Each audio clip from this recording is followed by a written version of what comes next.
Everything the immune system does, it costs money in the form of ATP. So they need to be able to make a lot of it. And T cells, specifically in autoimmunity, they go through that same glycolytic switch.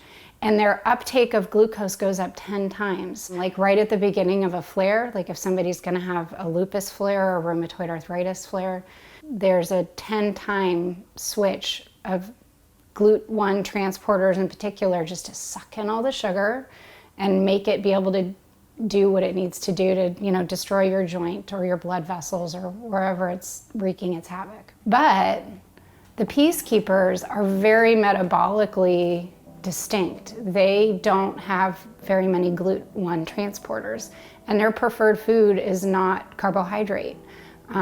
They tend to go through fatty acid metabolism as opposed to carbohydrate metabolism, so it's a totally different machinery for those of your listeners that have gotten to sit through lots of biochemistry.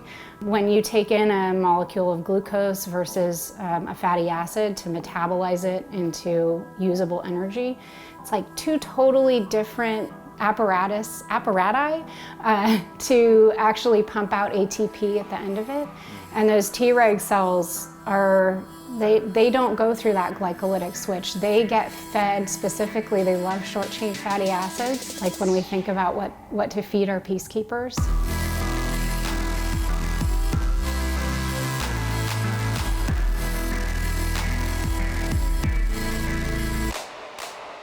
Mike Mutzel here. Thanks so much for showing up and tuning back into another episode. Today we're going to talk about inflammation and the metabolic system, how the metabolic system participates in maintaining, sustaining, and affects our whole immune system. I think this whole field of meta-inflammation, it's also, you said inflammaging. So we're learning so much more about the immune system's role in chronic, not only inflammatory diseases, but metabolic diseases. So let's first maybe define the topic, meta-inflammation. What is it and So let's kind of just think about the immune system first, because we talk about organ systems and we talk about different systems in the body's functioning, but we kind of forget that the immune system is its whole own system.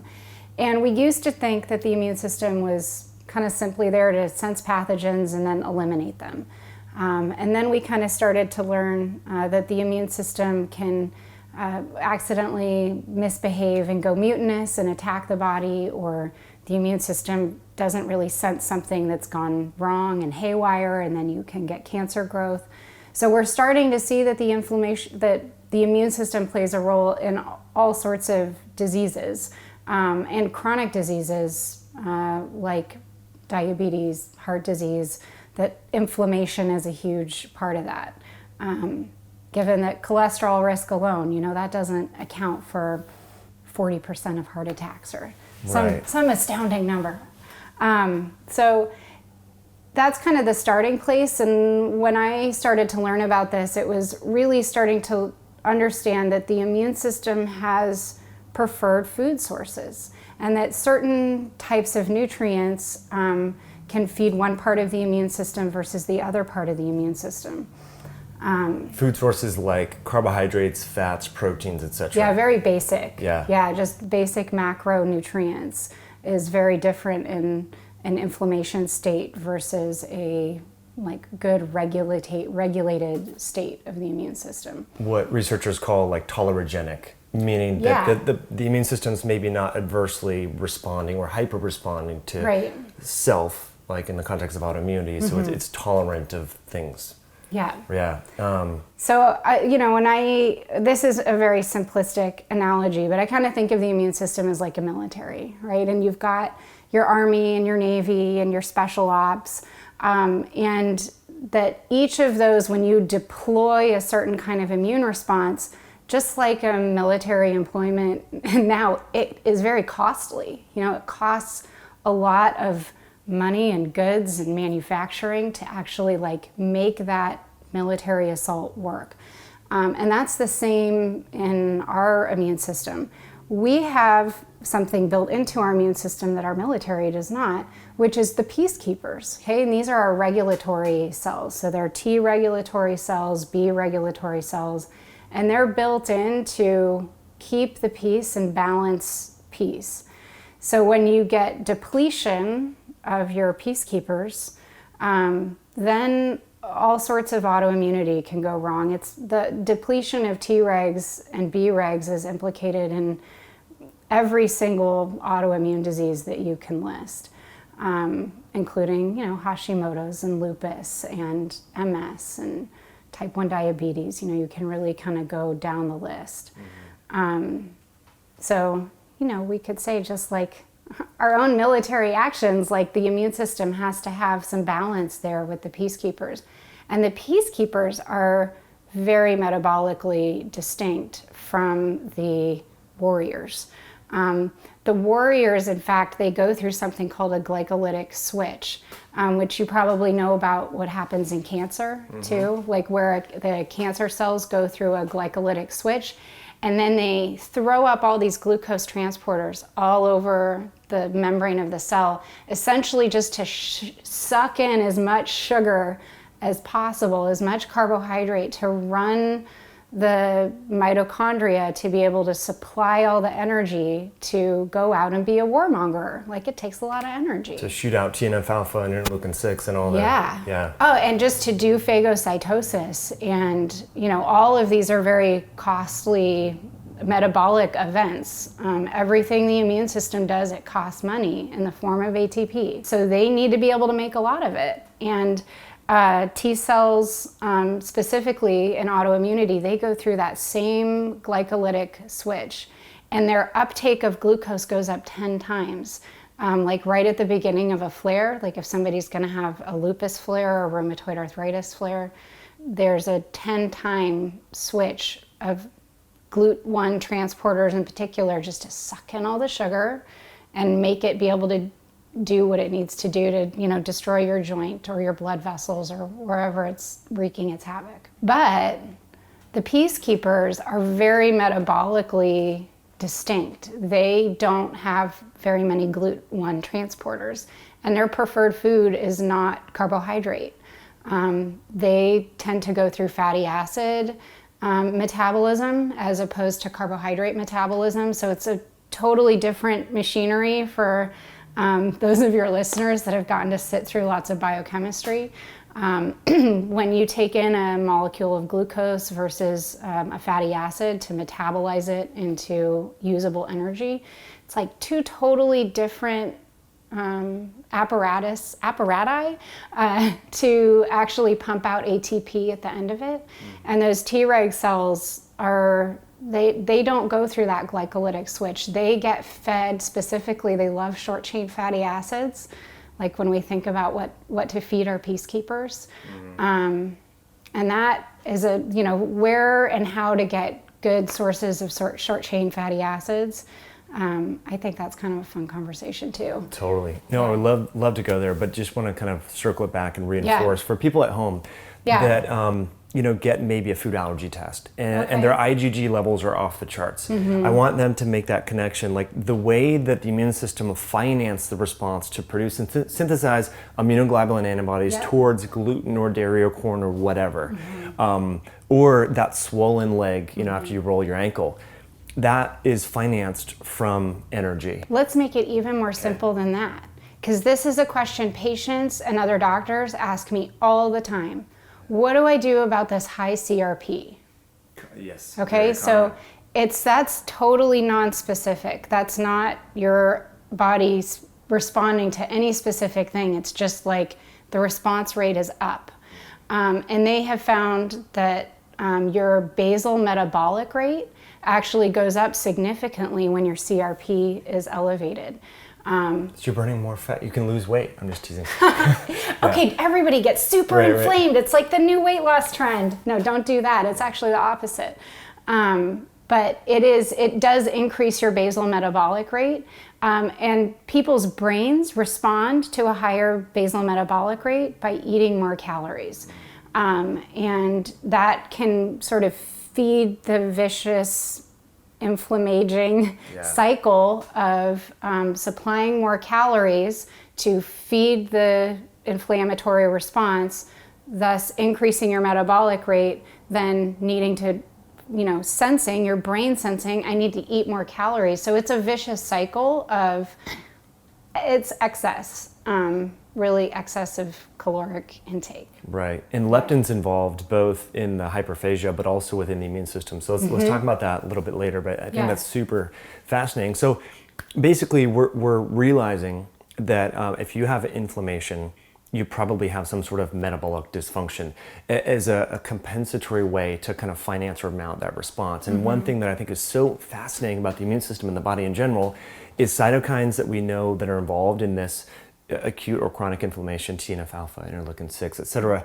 They also induce insulin resistance to help further foster that glycolytic that you were referring to. They help you feed the beast. Feed the beast. Yeah. So it's really, so whether or not anyone listening to this or treating patients or clients is working with autoimmunity or allergies or asthma, like you mentioned, or you also mentioned type 2 diabetes, obesity, heart disease.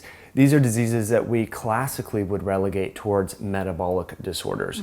But we know that the immune system is affecting the metabolic state in those disorders. So basically, if people turn off the video after this, is what the take-home message I would love, and to get your confirmation opinion on this, is we need to look at both arms of the equation. So if you have autoimmunity, allergies, atopy, or if you have classic metabolic disorder, if you have the immune disorder, you need to also look at the metabolic system. Totally, I love that. So, it's so the yin and the yang right there. Absolutely. So along those lines, now there's some classic type 2 diabetic drugs that are being used to treat like lupus. Yeah, let's talk about that. This is a really interesting area of research specifically on metformin.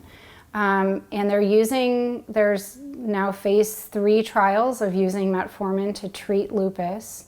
Cool. It's pretty great. I mean, considering if you look at the other medications that we have available for something like lupus, there's huge gaps in treatment. We have some medications that can sort of maybe help some of the skin and the joint stuff, but the bedrock of treating lupus is glucocorticoids, which when we know what glucocorticoids do to us metabolically, that opens some very big and messy conversations for sure. But now looking at metformin, what metformin seems to do specifically in lupus is decrease mTOR, which is, have you gotten a little geeked out on the mTOR? We have, but let's hear your version of it and talk about, mTOR is super confusing, so I'm going to try and make it really simple. It is a molecule of human aging, and it changes how cells are broken down and go through autophagy, which is the fancy name of breaking down and clearing out your own cells. So mTOR seems to go up in these spikes, and it's probably related to mitochondrial dysfunction, which you can't talk about metabolism without talking about the mitochondria, which are those amazing little pods in every single cell that are actually responsible for metabolism of making energy in the cell. So mitochondrial dysfunction can make mTOR go up, and then mTOR can precipitate flares, and this is best researched in lupus of the autoimmune diseases.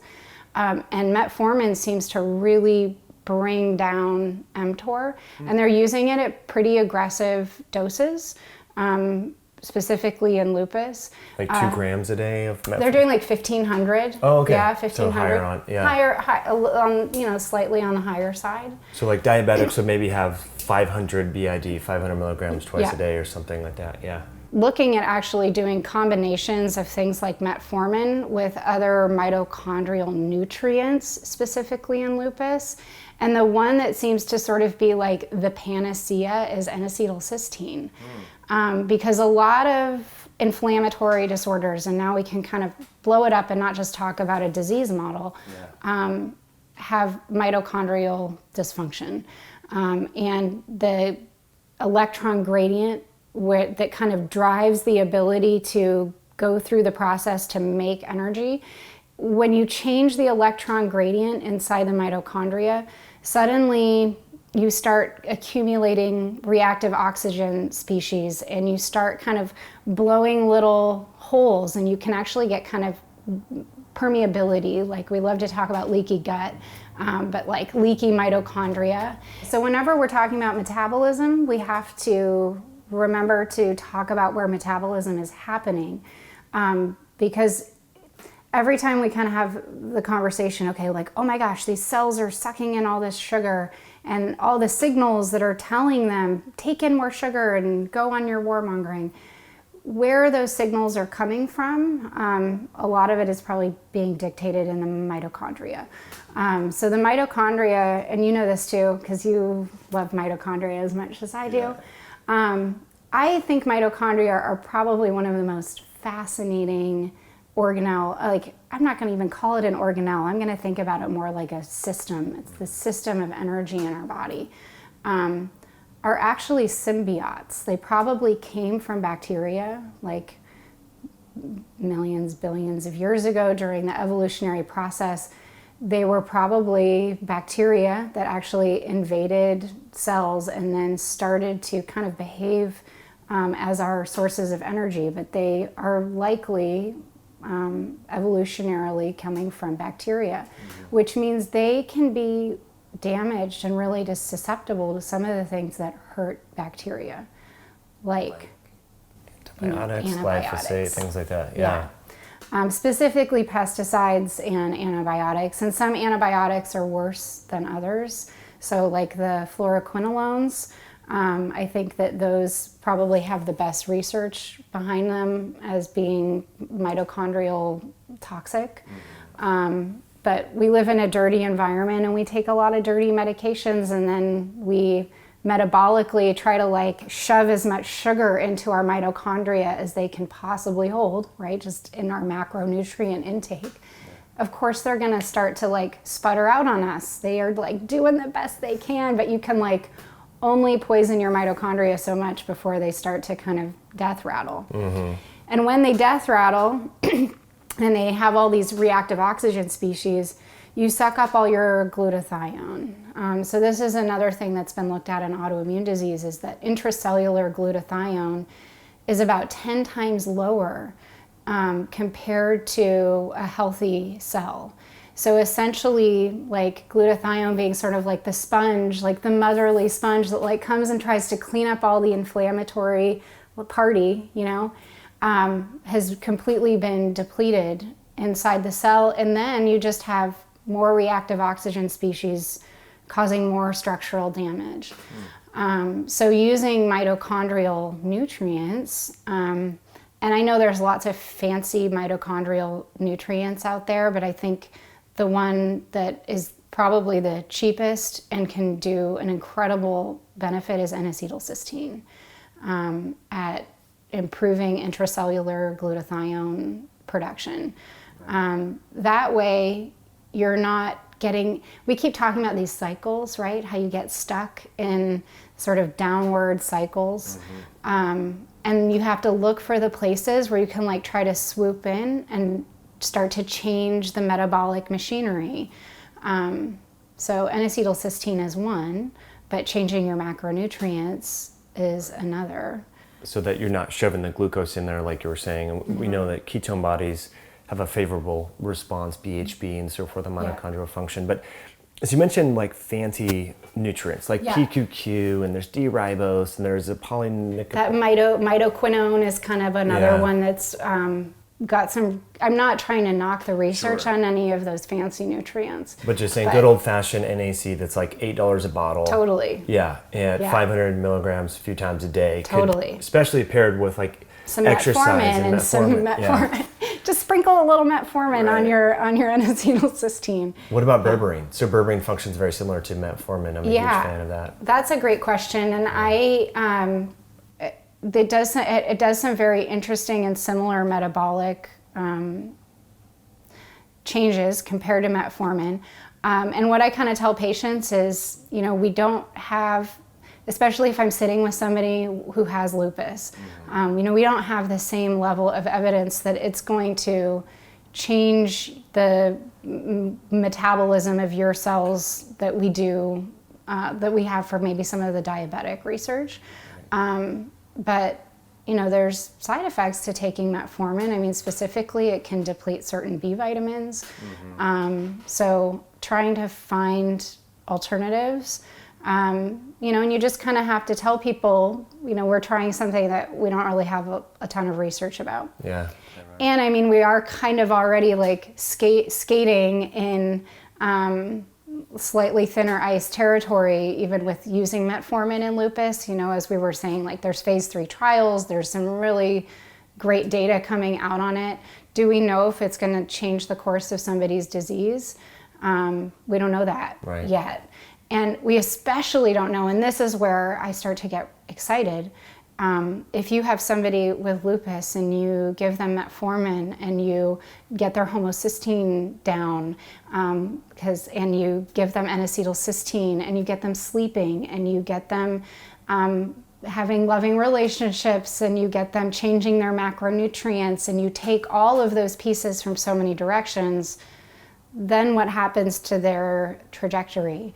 And you've probably talked to a lot of providers who are frustrated that we don't have a better way to really build evidence for a systems-based approach, instead of just take some metformin or take some berberine and see what happens, compared to taking that whole approach and really looking 10 years from now, where is that person versus the person who just does the monotherapy. Just like takes the Plaquenil and their steroids. And, doesn't participate in all that lifestyle stuff. Right. Yeah, that's huge. Yeah. So it's interesting going back to mTOR. Yeah. I think that's really fascinating. We hear so much about the positive attributes of mTOR, increasing muscle protein synthesis and all that. Yeah. So it's nice to know that, when we hear about one thing, and that on the flip side, I think Mercola interviewed someone had commented on a YouTube video, and they had heard that mTOR is linked with inflammation and cancer, like we were talking about. Yeah. So they said, "Oh, well, I'm not going to exercise." It was a direct message that I got on YouTube. Well, after listening to this interview, I'm not going to exercise because I don't want my mTOR to be stimulated. And it's like, well, context and kind of the phenotype or the scenario, the milieu under which a certain metabolite is increased or decreased really matters. You inadvertently just hit on one of my favorite topics, which is hormesis.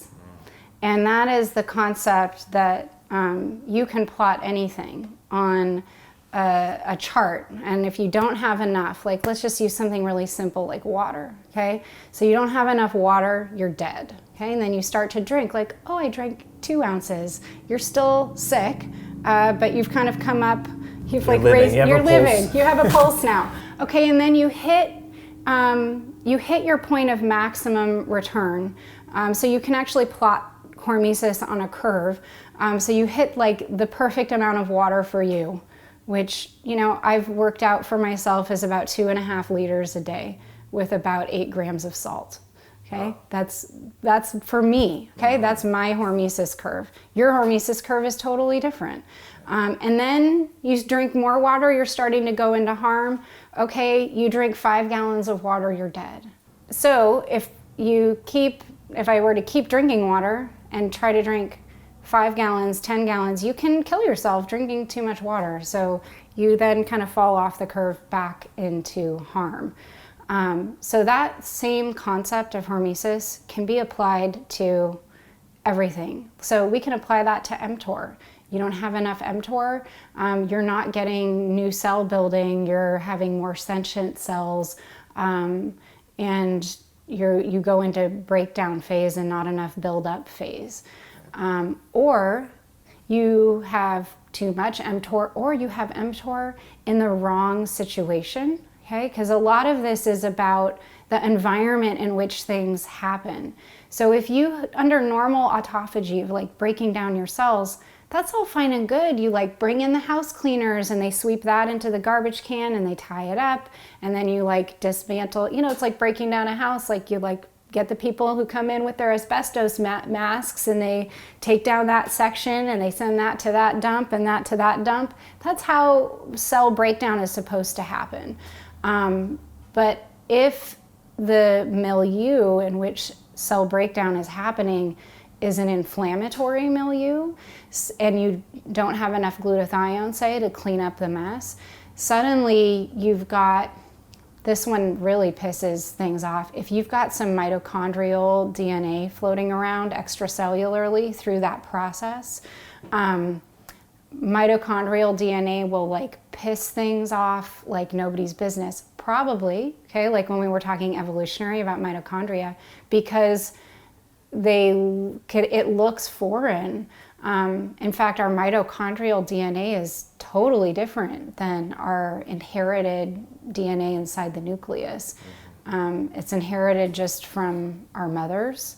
So if there's something wrong with your mitochondria, it's like, thanks, Mom. Thanks, Mom. Jesus, Mom. Yeah. So that concept, though, with mTOR, I think you can apply it to everything.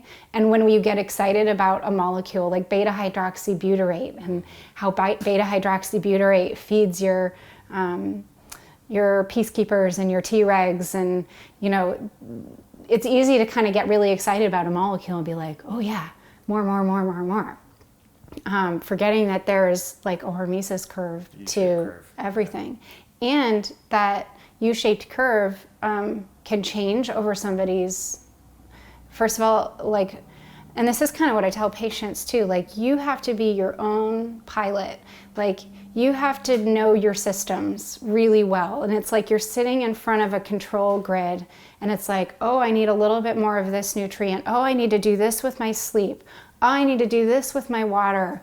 Oh, I need to do this with my sex life, whatever it is.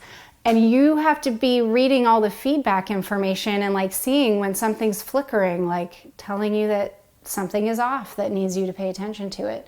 Alena, I love that, kind of understanding this U-shaped curve. That, like you said, even too much water, too much sex, too much sleep, too much exercise, everything context dependent, and the environment is key.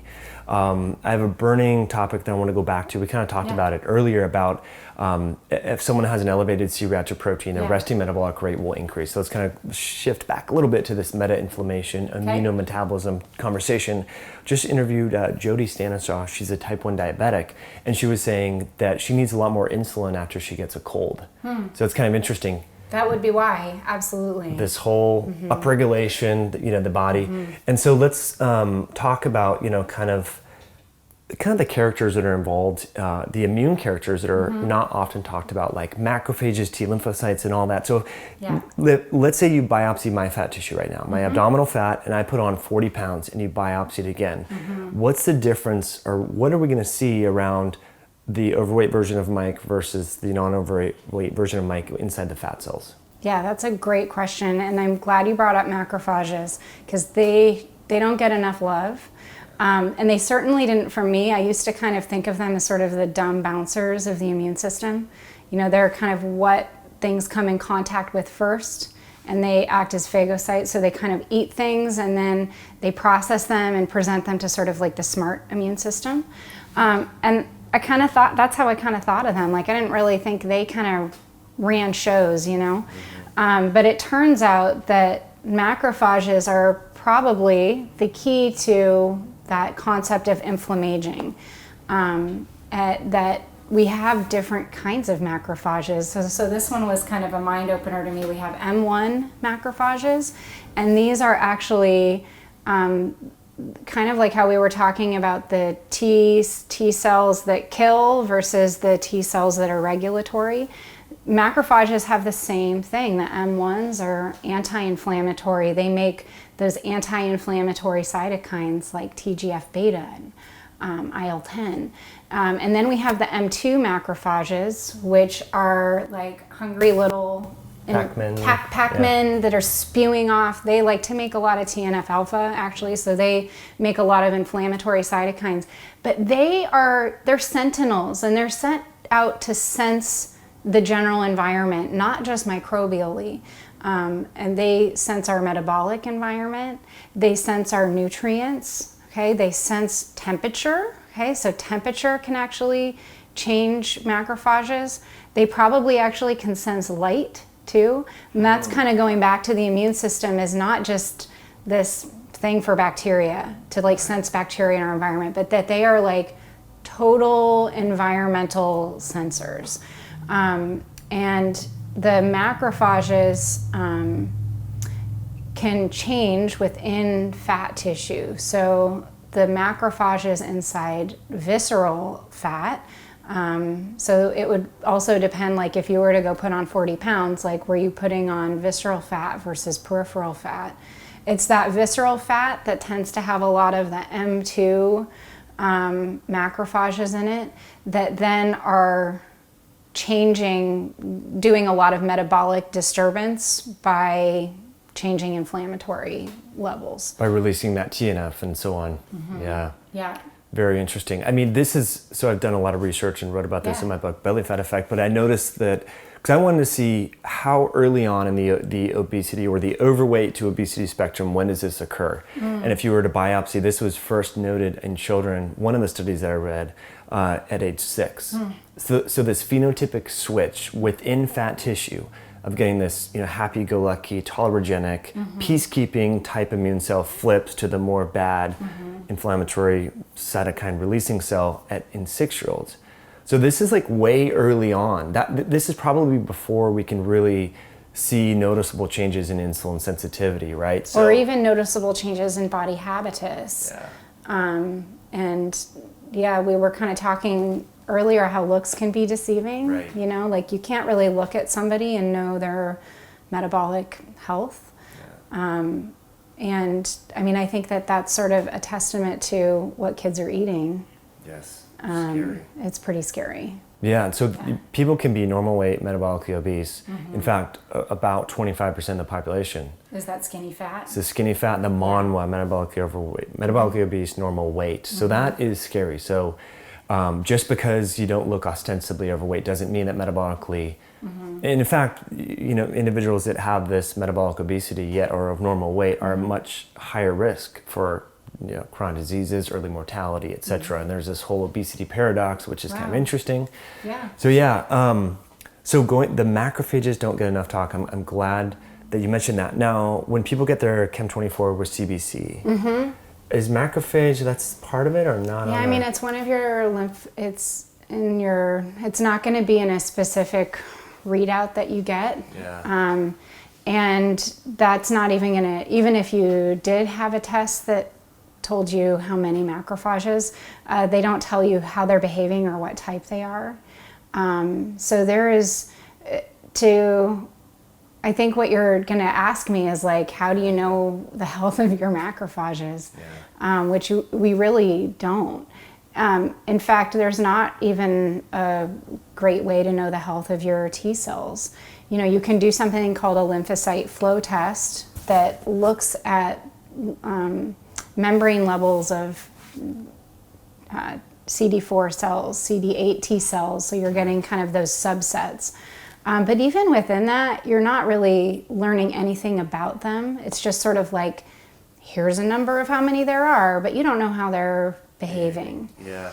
And, I think that something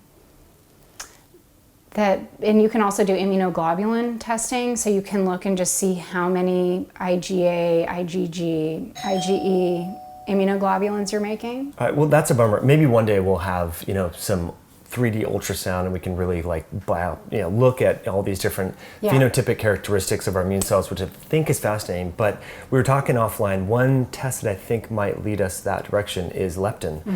We hear a lot about leptin and hyperleptinemia in the context of eating too much and never being satiated. But leptin, just like all the other cells that we've talked about up to now, also has this immunologic role.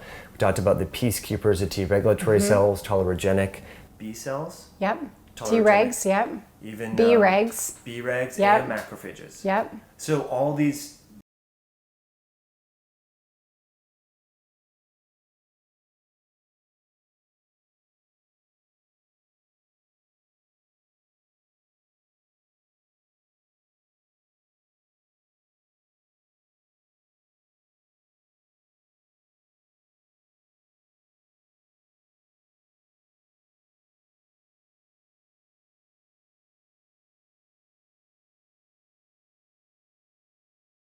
Yeah. So Do you know? Well, I wanted to just add to that. This doesn't give you a sense of your T-reg balance, but we do know that T-reg signaling is also really dependent on vitamin D.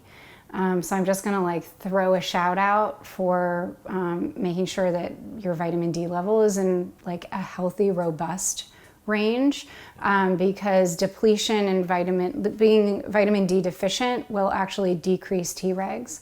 And they have measured before and after supplementation, percent T-reg cells will go up with 8 weeks of aggressive vitamin D replacement. Where do you like to see serum levels? It depends on their SNPs. Okay, so if they've got and their disease phenotype. So, but I'll say like in the range of 40 to 90. But sometimes I'm more towards the aggressive upper side of that range. If they have MS or lupus or whatever, you want to go higher. Yeah. There's a lot of talk of like the 125 dihydroxy versus the 25 ratio and all that. Do you get into that, or? I do a little bit because many different kinds of inflammatory processes can make you kind of be a hyper-converter to the 125. So I have had patients who have, profoundly low vitamin Ds and then high, out of range, elevated 125 vitamin D. And that's, I think, an outcome of a very inflammatory state. I think infections can also trigger that. There are certain infections that can trigger people to start churning out higher levels of the 125. What I don't do is look at those 125s diurnally, so that's where things get kind of complicated when you're looking at any kind of diurnal hormone or a hormone that can be different, at 9 a.m. versus 3 p.m. I'm not making people coming in and, doing 10 different blood draws for their 125 vitamin D over the course of a day. So, you're getting snapshots. And so many times when we do labs or assessments with people, we are getting these very brief, in a moment in time snapshot of their metabolic health or their immune health or their hormone health. And I think sometimes we can put a little too much onto what we see in a snapshot. For good and bad. For good and bad. People say, I went to the doctor, my fasting glucose was 89, and they said I'm totally okay. Totally great. There's that's one time of the day, right. Or you probably were on your best behavior the night before, or the days before. So that's interesting. I did not know that about the diurnal rhythm of vitamin D. So let's talk about this. Yeah, I mean, it is, and that's why we as providers are very strongly encouraged to use the 25, because it is in a steady state versus the 125 that can bounce around a lot. So, and that's why clinically the 25 gets used. And I think, we tend to use labs that are more easier and simpler to look at and less variability, because it is harder to look at a result and interpret what that result really means. Which I think can happen when people are kind of more into like the biohacking place. Like it takes a lot of data, actually start to see patterns. You probably know that just from like looking at the data on your Oura ring. You need months and months of data, and that's why I'm kind of apprehensive to like do things like routinely doing 125 vitamin Ds, because it's a tiny little snapshot of something that could be, maybe the day before or 3 hours earlier it was totally different. And that goes for metabolic stuff for sure. When you're looking at fasting glucose, fasting insulin, and what I try and encourage my patients who have metabolic issues, which most of them do, is to get a home glucometer and actually start to get intimately in touch with what their blood sugar is doing. Because you can eat a pristine diet, and this is like one of the things I wanted to make sure to leave your listeners with. You can eat an incredibly pristine, perfect diet, and we could argue about what that actually is, like a lot. I think you and I would agree what that would look like. Yeah, we could probably agree. And simply just eat too many calories and have that be inflammatory. So if there was like one piece to sort of leave your listeners with, it's that we simply just need to eat less. And that's where the research on caloric restriction with mitochondrial health and metabolic health and now immune system health, because that's kind of like the order that things have gone. Like, oh, if we eat too many excess calories, look at all these things that go wrong. And it keeps taking steps back until we realize that when we eat too many calories, it's actually just really bad for our immune system. So I kind of go with the Japanese adage of the Hara Hachi Bu, which is eat until you're 80% full, which means you have to be eating slowly enough, and you have to be trained enough to be in your own cockpit to know when you're 80% full. So if you're like looking for the first thing to start to do to like actually improve your metabolic health, it's paying attention to your satiety signals, or paying attention to any of your signals. Like, our body is like this incredible, constantly sending us like, this works, this doesn't work, this is great, this is terrible. And we just have like dulled to all of it. It's like, shush body, I'm sick of hearing from you. I'm just gonna like take the PPI and just kind of. My doctor said this is all I need. It's just like, shh.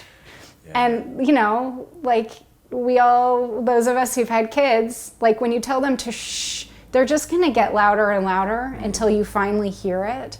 And for the human body, it's usually in the form of some awful, devastating disease form. You mentioned kids, though. Kids definitely listen to their body, and sometimes like they'll run all day and they won't eat dinner when we're like, oh, you have to eat something, and they're like, I'm not hungry. And it's like, that's where it starts. Upon them. So talking about those signals early on, I think that's it's very interesting. I love that. Listening to your body's satiety, I think that's key. Oh my gosh, you're gonna love this because you like talking about like kids and satiety. They did this research where they took a group of, they were between 4 and 6, I can't remember how old they were, and they brought them into this room full of tables full of foods, and they just let them eat whatever they wanted to eat in whatever order.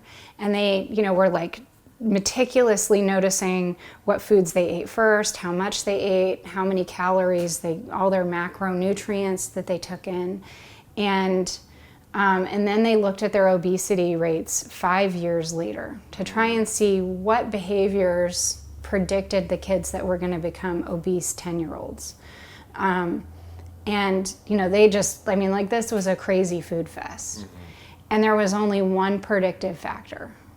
It didn't, like the kids who went and ate dessert first, the kids who went and ate twice the calories, none of that was the predictive factor. It was the speed at which they ate. So slowing, we learn to eat quickly from our parents, right? Like you sit down and you're like, God damn it, eat faster. We got something to do, put it in your mouth. You can't listen to satiety signals when you're eating more quickly. So letting kids eat slowly so that they can learn later, but retraining ourselves to actually sit and chew every bite and like look at our plate and not gauge when we're full, when our plate is empty, but when we actually feel 80% full. Because it takes the brain some time to catch up and be like, oh, I'm actually done. Which is where that Hara Hachi Bu thing comes in, because by the time your brain is caught up and told you you're full, you've actually gone to that 100%. Luckily, you stopped eating a couple miles back. Yeah, that is so key. And that's why I'm not a fan of macros in the sense of tracking macros, because if you're trying to, if your resting metabolic rate is X, 1,800 calories per day, and you're not very hungry, but you eat it anyway, that's just further desensitizing those natural signals like you're referring to. So great stuff. Alena, this was fabulous. One thing, so you talked about vitamin D. At least in animal models, we know curcumin 2 does upregulate those T regulatory cells. You mentioned TGF-beta earlier. Oh, Go and ahead. short-chain fatty acids. Yes, and we get those from bacteria in our gut. so good fiber, dietary diversity for those microbes. Phytonutrients too, the flavonoids in rosemary, garlic, ginger, etc. Those can increase the short-chain fatty acids and the gut hormones, which help us be more satiated. Do we forget anything else in that context? Exercise, meditation can increase T-regs. I've seen that due to the vagal nerve activation. Deep breaths. Look, I just activated my vagal nerve. I feel much better now. Fantastic. You know, that's a nice segue to the 3 final questions that we ask. And we want to know what you do first thing in the morning. We know habits, routines, rituals set the day up for success. What's the first hour or 2 of your day look like? That's a great question. It has changed. Like, and I'm a parent. So 3 kids? I've got 2 kids, but a lot of routines happen around kids. So I always get up and I drink something warm. It's shifted what that warm thing is, from like coffee to tea to hot water to just herbal teas, like something warm. And if I have my druthers, I would sit and just drink that warm thing and let myself kind of like arrive into my body for the day. And because it's hard with kids, I have actually recently made a major change to my driving that has made my life so much better, which is I used to listen to the news on my morning commute, which is only like 12, 15 minutes, and I, would listen to all the terrible things going on. The bad news. All the bad news. And and then I thought maybe I should listen to music. And then I was like, no, maybe I just need to like listen to myself for 12 minutes. So I've actually kind of started like a driving meditation practice on my way to work, where I just let myself ground and I breathe and I just kind of do some body awareness and body sensing. Now I've even learned that at stoplights, because it's so dark when I drive, I can actually like shut my eyes and I can see when the lights change. That is cool. Or the brake lights in front of me. So now I kind of hope for hitting a red light so I can be behind a car and just take another few seconds to like come into my body and like feel like I am completely arriving to work. It's actually made me feel like I can be more present for patients.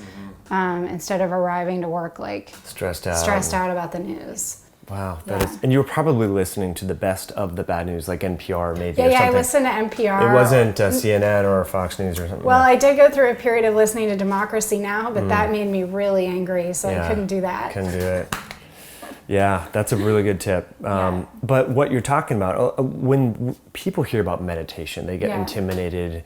You need to have a cushion, you need to sit in a certain way, but meditation is really just that moment-to-moment awareness. And that's what you're practicing in your car. So what better way to practice that for people that have a commute or even on a train? And that stimulus can help you focus on that moment-to-moment awareness, which is key. Okay, so if you were going to be stranded on a desert island, there's one herb, nutrient, botanical, maybe a supplement, just one thing. You already talked about teas. It's super easy. But vitamin D and omega-3s are covered. Oh, good. What are you bringing with you? Curcumin. Love it. Yeah. I mean, and I've actually used that exact sentence to patients. Like if you're stranded on a desert island, this is the one thing you need to bring with you. Yeah. So it modulates, it's a modulator in so many places. So yeah, curcumin is where it's at. Do you cook with it too and put it in food as well? We make curries with it for sure. I went through a phase of putting it in my son's oatmeal. I should be better about doing that. Yeah, because he doesn't mind it at all. That is cool. Yeah. That's a really good idea. Turmeric oatmeal. We'll see that on the menu somewhere soon, I imagine. I actually learned that one from my dad, and he was eating tons of turmeric oatmeal, but he'd also had those clear braces that seemed to be a thing like 20 years ago. Everybody had clear braces. And they were orange. And they dyed, his teeth were like totally dyed orange from all the turmeric that he ate. I know, my teeth stain so quick, and it's from a lot of the curries and teas Yeah. and stuff like that. But even if you put it on your hand, if you like mince it, which I like to do to press out the essential oils, my hands will be yellow. Orange. It Yeah. looks like I have jaundice, and it's really not. So if you were in an elevator with a prime minister of health or a politician, Oh, okay. and they turned to you and said, Dr. Alena, we really want to improve the health of our jurisdiction and affect the masses. In 30 seconds, what lifestyle or health tip would you want them to understand and be aware of? Oh, well, see, I would give a policy change. Okay, that's Yeah, I mean, so many of our medical problems are being driven by subsidies to foods that cause disease. So corn, like if there was like a problem, it would really be corn and then the animals that we feed with corn, and having that just really quite literally be subsidized. So we need to not be eating corn or things that are eating corn. So that's really tough, because it's that really does kind of require the individual to change their behavior away from cheap, easily available foods.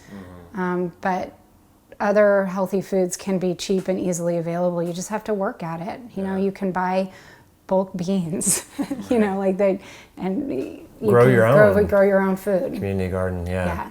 But going back to what you were saying, at least level the playing field so Right. that farmers aren't getting corn at a massive discount. Right. So that we can, work it so it's even. Because that 99-cent hamburger really doesn't cost 99 cents. It's subsidized. Right. Which is, Alena Guggenheim, really appreciate you coming on the show. Absolutely, super So you're fun. seeing clients in Portland, and Yep. then you're going to be at OHSU. Let's talk about that. Yeah, so starting at the end of March, I'm going to be seeing patients at OHSU as part of their comprehensive pain clinic. So, when you're inflamed, you hurt. Yeah. And a lot of times, a pharmaceutical approach isn't what's going to fix the pain. So I particularly feel very drawn and sort of called to working with people who are in chronic pain. And helping them actually figure out why they as an individual have pain, so they can, feel joy and happiness and live their life. Yeah. Yeah, non-encumbered. Yeah, because the alternative is a life with opiates or pain meds, and that is no good or no fun. Yeah. Awesome. I didn't know that about the pain management. I'd love to kind of pick your brain on that. Maybe down the road we can do that. So thanks so much for coming on the show and sharing super wisdom. fun. This was a lot of fun. Yeah. Appreciate you guys tuning all the way in and watching it to the end. If you like this video, please give it a thumbs up and share it with a friend or family member. I'll put the show notes and links below so you can connect with Dr. Alena as well. We'll catch you on the next episode.